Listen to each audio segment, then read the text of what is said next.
Hello everyone, welcome back to my YouTube channel. Today I am going to discuss the concept of environment analysis and its impact on business decisions. Here, you know very well the success of every business organization is to be depend upon the quality of the decision making taken by the management. Here, while you are taking the decisions regarding the business or anything, first you have to know what are the factors is to be influenced to our business organizations. Without analyzing the environmental factors, if you are taken any decisions, definitely you should be fail. ಯಾಕಂದರೆ ಯಾವಾಗ ಪರಿಸರ ವಿಶ್ಲೇಷಣೆ ಇಲ್ಲದೆ ನೀವು ಯಾವುದೇ ಒಂದು ನಿರ್ಣಯವನ್ನು ಕೈಗೊಳ್ತೀರಿ ಆವಾಗ ಅದು ಅಷ್ಟೊಂದು ಸೂಕ್ತವಾಗಿರೋದಿಲ್ಲ.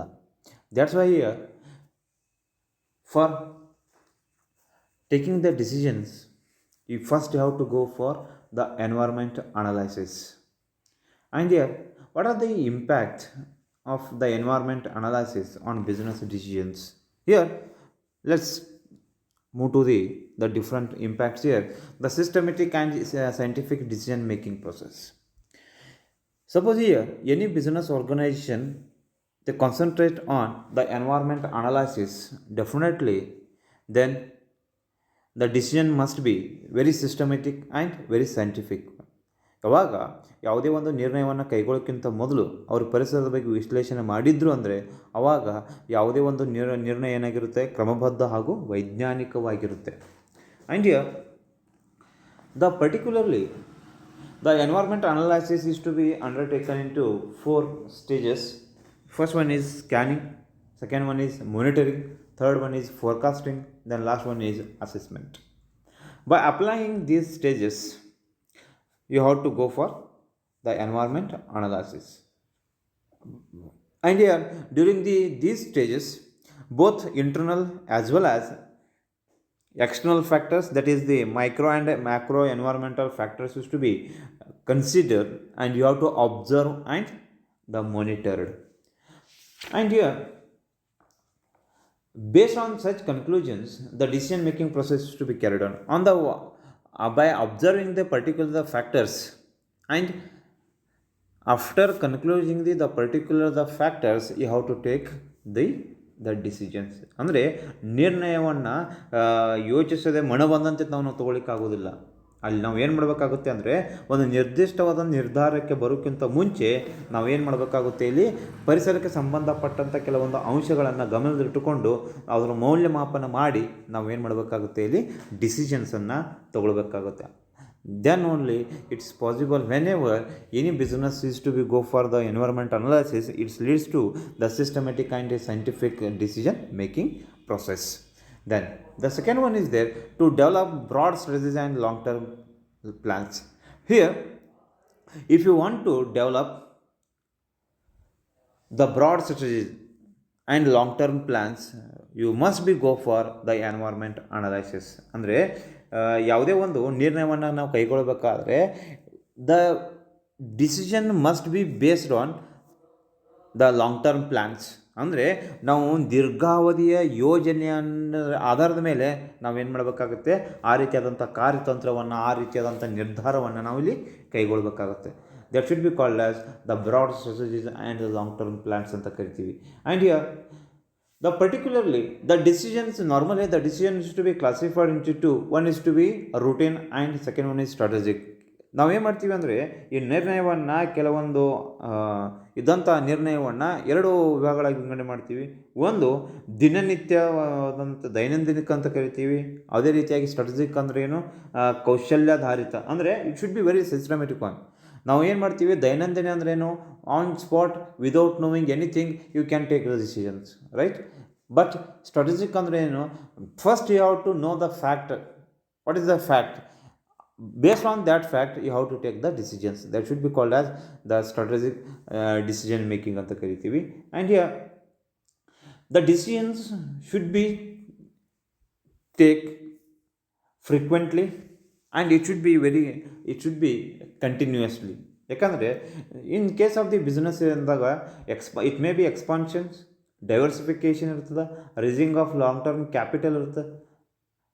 All this the particularly like this decisions you have to that take. And yeah, the decisions involves the huge expenditures, organizations change, and here the market implication. These are the things is to be consider. ಯಾಕಂದರೆ ನಾವು ಯಾವುದೇ ಒಂದು ಡಿಸಿಷನ್ಸನ್ನು apply ಮಾಡಬೇಕಾದ್ರೆ ಅಲ್ಲಿ ಕೆಲವೊಂದು ಏನು ಬೇಕಾಗುತ್ತೆ, ಅಪಾರ ವೆಚ್ಚಗಳು ಬೇಕಾಗ್ತವೆ.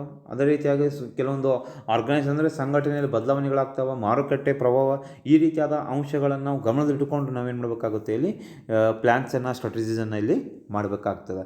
And if you want to develop broad strategies and long term plans, first you have to go for the environment analysis. Then third one is their input for strategic decision making, ಕೌಶಲ್ಯಾಧಾರಿತ ನಿರ್ಣಯ ನಿರೂಪಣಾ ಸಲುಹೆಗಳು. Here on the basis of the what do you call the environment analysis, here you have to go for the strategic decision making. And the strategic decision making has long term impact on the business. ಯಾವಾಗ ನೀವು ಯಾವುದೇ ಒಂದು strategic decision making plan ಮಾಡ್ತೀರ ಅಥವಾ decision ತೊಗೊಳ್ತಿರಲ್ಲ, ಅದು long term ಏನಾಗ್ತದೆ, impact ಆಗುತ್ತೆ. ಅದೇ ರೀತಿಯಾಗಿ ಇಲ್ಲಿ ಅಂದರೆ ದೀರ್ಘಾವಧಿಯಾಗಿ ಇದು ಪ್ರಭಾವ ಬೀರ್ತದೆ ಅದರ ಮೇಲೆ, ವ್ಯವಹಾರದ ಮೇಲೆ. And it may be in terms of same the capital expenditure, organizational change, marketing challenges, right? All these some factors should be considered. ಉದಾಹರಣೆಗೆ ನಾವು ಏನು ಅಂತೀವಿ ಅಂದರೆ, ನಮಗೆ ಬಂಡವಾಳ ವೆಚ್ಚ ಎಷ್ಟಾಗ್ಬೋದು, ಅಥವಾ ಸಂಘಟನೆಯಲ್ಲಿ ನಾವು ಏನು ಬದಲಾವಣೆ ಮಾಡ್ಕೊಳ್ಬೇಕು, ಮಾರುಕಟ್ಟೆ ಅವಕಾಶ ಹೆಂಗಿರ್ತದೆ, ಆಮೇಲೆ ಸವಾಲುಗಳು ಏನು ಆಗ್ಬೋದು, ಈ ಎಲ್ಲ ರೀತಿಯಾದಂಥ ಅಂಶಗಳನ್ನು ನಾವು ಏನಾಗ್ತದೆ ಇಲ್ಲಿ ಪ್ರಭಾವ ಬೀರ್ತದೆ. That should be called as the strategic decision making. And here in addition to this one, here if you want to expose to the economic, political, technological, financial risk, ಇದ್ರ ಜೊತೆಗೆ ನಾವು ಏನು ಮಾಡಬೇಕಾಗುತ್ತೆ, ಇಲ್ಲಿ ಆರ್ಥಿಕ ಇರ್ಬೋದು, ತಾಂತ್ರಿಕ ಇರ್ಬೋದು, ರಾಜಕೀಯ, ಹಣಕಾಸಿನ ನಷ್ಟ ಭಯ ಏನಿರ್ತದೆ ಅದನ್ನೆಲ್ಲನೂ ಕೂಡ ನಾವು ಕನ್ಸಿಡರ್ ಮಾಡಬೇಕಾಗ್ತದೆ. ಯಾಕಂದರೆ whenever you are preparing a long term plans, definitely these factors is to be considered. ಯಾಕಂದರೆ ಈ ರೀತಿಯಾದಂಥ ಮ್ಯಾಕ್ರೋ ಎನ್ವೈರ್ಮೆಂಟಲ್ ಫ್ಯಾಕ್ಟರ್ಸನ್ನು ನೀವು ಕನ್ಸಿಡರ್ ಮಾಡಿಕೊಂಡು ನೀವೇನು ಮಾಡಬೇಕಾಗ್ತದೆ, ಡಿಸಿಷನ್ಸನ್ನು ತೊಗೊಳ್ಬೇಕಾಗುತ್ತೆ. That should be called as input for strategic decision making. Then next one is that SWOT analysis. That is the strength, weakness, opportunity, threats. ಅಂದರೆ ಸಾಮರ್ಥ್ಯ, ದೌರ್ಬಲ್ಯ, ಅವಕಾಶ, ಆತಂಕಗಳು ಅಥವಾ ನಷ್ಟ ಭಯ ಅಂತ ಕರಿತೀವಿ. Here if you want to go for the SWOT analysis, first you have to analyze the environmental factors. ಅಂದರೆ ಈ ನಮಗೆ ನಮ್ಮ ಕಂಪನಿಯ ಸಾಮರ್ಥ್ಯ ಏನದ ಅಥವಾ ನಾವು SWOT ವಿಶ್ಲೇಷಣೆ ಅಂತ ಕರಿತೀವಿ.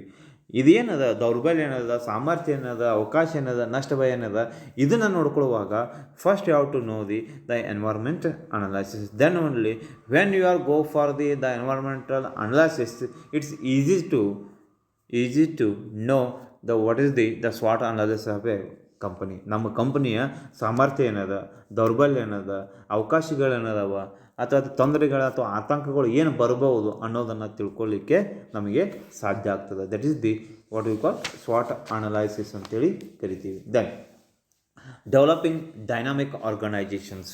Here developing dynamic organization, it means the environmental factors should be always dynamic, like the economic conditions, political, social, cultural. These are the factors is to be always changing according to the changing the conditions of the environment. You have to analyze. ಅಂದರೆ ವಾತಾವರಣ ಅಥವಾ ಪರಿಸರದಲ್ಲಿ ಯಾವ ಆರ್ಥಿಕ ಪರಿಸರ ಇರ್ಬೋದು, ಸಾಮಾಜಿಕ ಇರ್ಬೋದು, ರಾಜಕೀಯ ಇರ್ಬೋದು, ತಾಂತ್ರಿಕ ಇರ್ಬೋದು, ಇಲ್ಲಿ ಯಾವ ರೀತಿಯಾದಂಥ ಬದಲಾವಣೆಗಳು ಆಗ್ತದೆ ಅದನ್ನು ಅರ್ಥ ಮಾಡಿಕೊಂಡು ನಾವಿನ್ನೇನು ಮಾಡಬೇಕಾಗ್ತದೆ, ಆ ರೀತಿಯಾದಂಥ ಕೆಲವೊಂದು ಸಂಘಟನೆಯನ್ನು ಮಾಡಬೇಕಾಗ್ತದೆ. Dynamic is nothing but it is not static, it not constant, it should B always fluctuating, it should B ever changing. ಅಂದರೆ ಕಂಟಿನ್ಯೂಯಸ್ ಆಗಿ ಬದಲಾವಣೆಗಳೇನು ಹಾಕ್ಕೊಂತ ಹೋಗ್ತದಲ್ಲ ಅದಕ್ಕೆ ನಾವೇನಂತ ಕರಿತೀವಿ, ಡೈನಾಮಿಕ್ ಅಂತ ಕರಿತೀವಿ. And without knowing the proper the environment, ಅಂದರೆ ಈ ಪರಿಸರ ಯಾವ ರೀತಿ ಅದ ಅದನ್ನು ಅರ್ಥ ಮಾಡ್ಕೊಳ್ದೇ ನಮಗೆ ಇಲ್ಲಿ ಆರ್ಗನೈಜೇಷನ್ಸನ್ನು ನಾವು ಫ್ರೇಮ್ ಮಾಡಲಿಕ್ಕೆ ಆಗೋದಿಲ್ಲ. That's why to develop a dynamic organizations which is to be very what do you call, it should be according to the changing conditions. ಅಂದರೆ ಯಾವ ಆರ್ಗನೈಜೇಷನ್ ಯಾವ ರೀತಿಯಾಗಿ ಪರಿಸರದ ಬದಲಾವಣೆ ಆಗುತ್ತದಲ್ಲ ಅದಕ್ಕೆ ತಕ್ಕಂತೆ ಇಲ್ಲಿ ಸಂಘಟನೆ ಕೂಡ ಬದಲಾವಣೆ ಏನಾಗ್ತದೆ ಅದಕ್ಕೆ ನಾವೆಂತ ಕರಿತೀವಿ, ಡೈನಾಮಿಕ್ ಆರ್ಗನೈಜೇಷನ್ ಅಂತ ಕರಿತೀವಿ. That's why here to develop dynamic organizations you should be go for environmental analysis. This is the developing dynamic organization. Then determine dynamic objectives. To determine the objective should not be constant, because here if the environment is to be changing according to the changing conditions, according to the preference of the customer, according to the nature, according to the particular the conditions of the environment, you have to change your objectives. To develop these kind of dynamic objectives, first you have to know the conditions of the environment.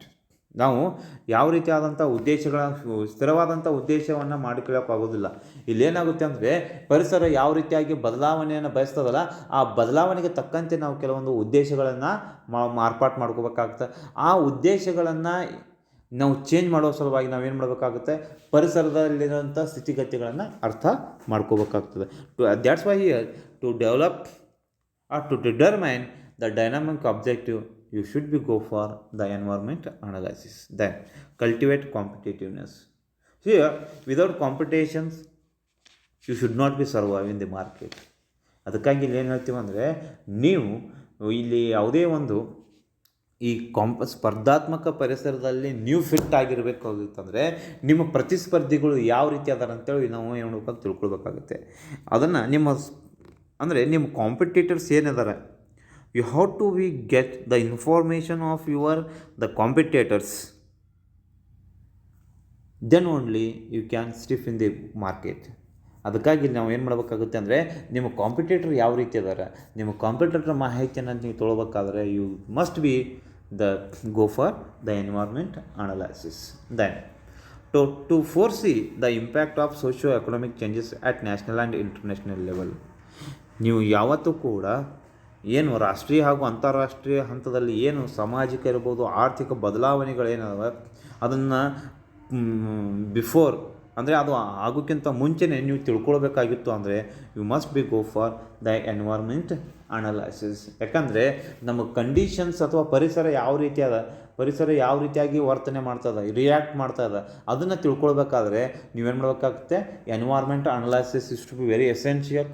That's why here to know the national and international level of socio-economic changes, you must be go for environment analysis. Then the last one is their stability and growth of the business. If you want to stable or if you want to growth your business, you must be go for the environmental study, that is the environment analysis. Because here if you are addicting to the changing conditions of the what you call environment, then only you can grow your business.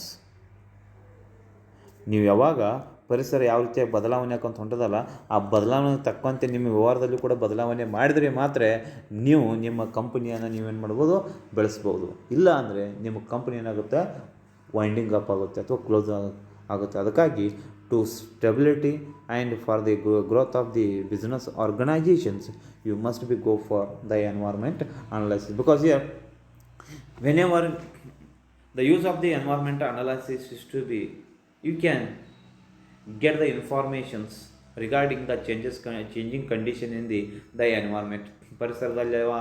ಪರಿಸರದಲ್ಲಿ ಆಗುವಂಥ ಬದಲಾವಣೆಗಳ ಮಾಹಿತಿಯನ್ನು ನೀವು ಕಾಲಕ್ಕೆ ನೀವೇನು ಮಾಡ್ಬೋದು, ಪಡಿಬೋದು. ಇದರಿಂದ ನಾವು ಯಾವ ರೀತಿಯಾದಂಥ ಪ್ರಾಡಕ್ಟನ್ನು ನಾವು ಮ್ಯಾನುಫ್ಯಾಕ್ಚರ್ ಮಾಡಬೇಕು, ಯಾವ ರೀತಿಯಾದಂಥ ಸೇಲ್ಸ್ ಪ್ರಮೋಷನ್ನ ಮಾಡ್ಬೋದು, ನಾವು ಯಾವ ರೀತಿಯಾಗಿ ಕಸ್ಟಮರ್ಸ್ಗೆ ನಾವೇನು ಮಾಡ್ಬೋದು, ಇಲ್ಲಿ ಕಸ್ಟಮರ್ ಸ್ಯಾಟಿಸ್ಫ್ಯಾಕ್ಷನ್ನ ಫುಲ್ಫಿಲ್ ಮಾಡ್ಬೋದು.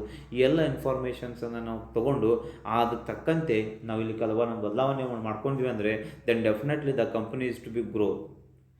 These are the impact factors of the environmental analysis. This is the end of your first unit, that is